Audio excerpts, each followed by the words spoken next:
Bon dia. Avui és 25 de juliol i vos donem la benvinguda al nou Serra el Dia.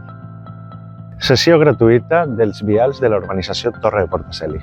Dissabte passat va tindre lloc una reunió informativa al local social de la urbanització Torre de Portaceli, on es va comunicar al veïnat la sessió gratuïta dels vials i zones verdes a l'Ajuntament.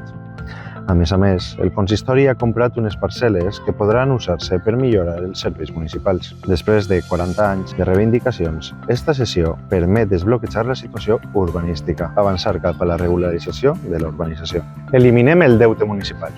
Hem aconseguit eliminar el deute municipal que arrossegàvem al consistori. S'ha gestionat cada euro amb responsabilitat, transparència i sentit comú, sense retallades en els serveis essencials i realitzant inversions, sempre pensant en el benestar del veïnat.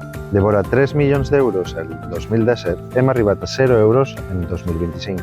Aquesta fita ens permet augmentar la capacitat d'inversió i encarar una nova etapa plena d'oportunitats per al futur de Serra.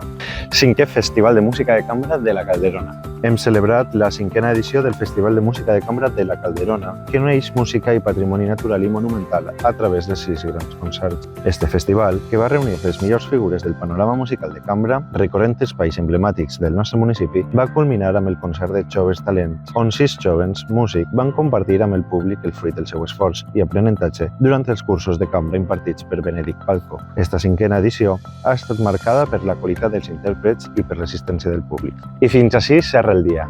Vos esperem demà a la presentació de la Regina de les Festes que dona l'inici a les nostres festes patronals.